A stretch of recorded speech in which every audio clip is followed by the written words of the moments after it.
महत्वपूर्ण सूचना, ये वीडियो मेरी अपनी रचनात्मक सामग्री है जिसे मैंने स्वयं बनाया और संपादित किया है। इस वीडियो में व्यक्त सभी विचार और राय पूरी तरह से मेरे अपने हैं। किसी भी अन्य सामग्री जैसे संगीत या फुटेज का उपयोग यदि किया गया है तो वो उचित उपयोग फेयर यूज के दिशा निर्देशों के तहत या आवश्यक अनुमतियों के साथ किया गया है। मेरे कंटेंट की नकल या बिना अनुमति के उपयोग सख्त वर्जित है। कृपया मेरे काम का सम्मान करें। आपके समर्थन के लिए धन्यवाद।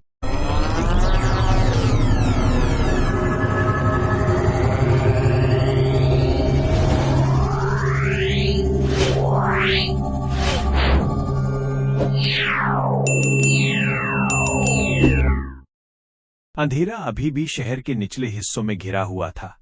अस्पताल की सफेद दीवारों और बुनियादी रोशनी से अभी अभी बाहर निकला अर्जुन अपनी पलकों पर अब भी दर्द और थकान महसूस कर रहा था।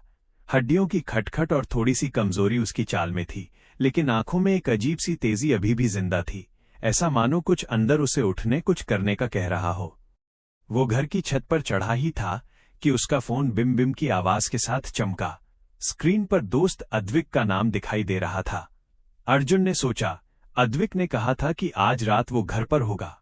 फिर भी अर्जुन ने कॉल उठाया। अर्जुन, मदद करो जल्दी। फोन में अद्विक की आवाज कांप रही थी। बीच बीच में कुछ दूर से मथते हुए हंसने जैसी आवाजें भी आ रही थीं। अर्जुन ने उंगली से तेजी से दरवाजा खोला और नीचे उसकी रफ्तार देख पड़ोसी भी बाहर झांकते रह गए। कहाँ हो, बताओ जरा साफ, अर्जुन ने पूछा। मेरे साथ लोग हैं, मुझे उन्होंने ले जाकर कहीं रोक दिया है। छत पर, नीचे, कब्रगाह की तरफ। अद्विक का आखिरी शब्द उससे पहले ही दब गया, जैसे किसी ने फोन छीन लिया हो। एक घनघनाहट भी सुनाई दी और कॉल कट गया। अर्जुन की सांसें चौड़ी हो गईं। पुराने जख्म अभी भी ताजे थे, पर दोस्त के लिए रिश्ता कहीं गहरा था और वो जानता था कि अद्विक कभी भी ऐसे नाटक नहीं करता। उसने तुरंत अपनी जैकेट जैसा कुछ ऊपर से झपटा और गाड़ी की चाबी ली। उसका फोन एक अनजान नंबर से भी बजने लगा। इस बार कॉल स्क्रीन पर सिर्फ एक सूक्ष्म, घबराई आवाज। वो कब्रगाह पर हैं, साय के पास, और फिर वही सन्नाटा। गाड़ी शहर के उन पुराने हिस्सों की ओर दौड़ी जहां रात में सन्नाटा ज्यादा रहता था। पत्थर की सड़कों पर कभी कभी कुत्तों की भौंक सुनाई देती और कहीं दूर से एक पुरानी फैक्ट्री की घंटी खनक उठती। अर्जुन का दिल धड़क रहा था, पर उसके कदम स्थिर थे। उसने महसूस किया कि ये कुछ व्यक्तिगत सा है, कोई पुराना नफरत, कोई पारिवारिक झगड़ा, और उसे लगा कि पीछे कुछ बड़ा छिपा है। किसी ने उसे टाइगर कहकर बुलाया था, बचपन की एक दबी याद जो अचानक सामने आ रही थी। कब्रगाह कांटेदार बाड़ से घिरा हुआ था। वहां की हवाएं पत्थरों पर पड़ती और एक ठंडी सिसकी की तरह हवा में घुल जाती। अर्जुन गाड़ी से उतरा और वहीं थोड़ी दूरी पर कुछ लोग अकेले बात कर रहे थे। साया मूर्तियां, चेहरे अस्पष्ट। एक पतली रोशनी आगे की तरफ झिलमिला रही थी, जैसे किसी ने मिट्टी खोदने के लिए टॉर्च जलाई हो। वहां पहुंचा तो उसने देखा, एक पेड़ के नीचे एक कमजोर रोशनी में अद्विक को बांधकर उसकी पीठ पर खून के धब्बे और 4-5 आदमी मिट्टी फेंक रहे थे। उनमें से एक की आंखों में जोशी ठंडक थी और एक अजनबी चेहरे पर घोर संतोष। अर्जुन का सीना कस गया। वो दौड़ा, लेकिन तभी एक हवा के झोंके के साथ कुछ अजीब हुआ। कबूतरों की तरह कौवे आसमान में उड़े और उनके कांव कांव ने माहौल और भी भयावह बना दिया। तुम कौन हो, अर्जुन ने चीखा और कूदकर उन लोगों पर टूट पड़ा। चिल्लाहट सुनकर अद्विक ने रोशनियां चमकाई और गहरी थकान भरी आवाज में बोला, अर्जुन कहीं और मत आओ, वे सिर्फ मेरे लिए नहीं, वे किसी वापसी की प्रतीक्षा कर रहे हैं।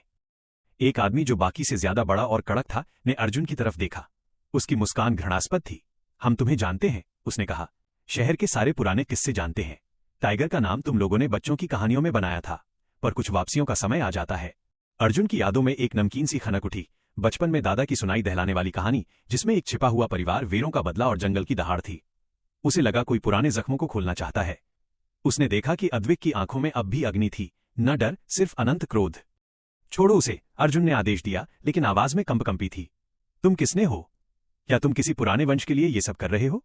बड़ी आंख वाला आदमी हंसा और उसने हाथ बढ़ाकर एक पत्थर उठाया, मगर उसी क्षण एक तेज हवा का झोंका आया और उसी पत्थर को किसी अदृश्य बल ने उसके हाथ से झटका दे दिया।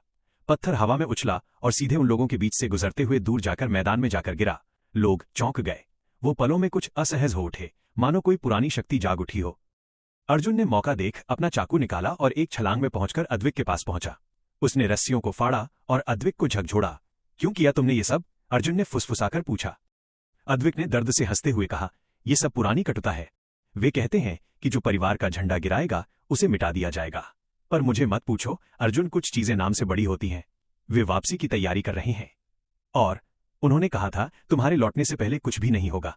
उनके पीछे कब्रों के बीच से धीमी धीमी आवाजें आ रही थीं, मानो मिट्टी के नीचे से कोई चीज उठने की कोशिश कर रही हो। हवा और ज्यादा ठंडी हो गई।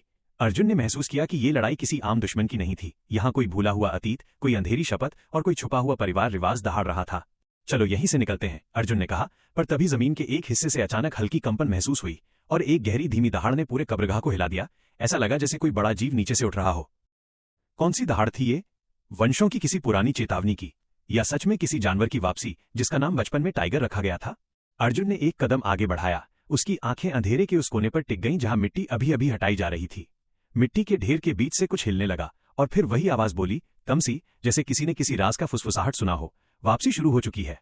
और वहां चांद की एक पतली रेखा के नीचे कुछ भारी सा आकार धीरे धीरे मिट्टी की परतों को फाड़कर बाहर आ रहा था, जैसे कोई प्राचीन घातक सच खुद को फिर से दुनिया में दर्ज कर रहा हो। अर्जुन ने दीपक की तरफ देखा, उसकी सांसें तेज हो आईं। आगे क्या होगा? क्या सचमुच कोई पुरानी ताकत जागती है? और क्या अर्जुन टाइगर की उस रहस्यमयी वापसी का सामना कर पाएगा, या ये सिर्फ शुरुआत है एक ऐसे खेल की जिसमें जीत हार से भी ज्यादा खून और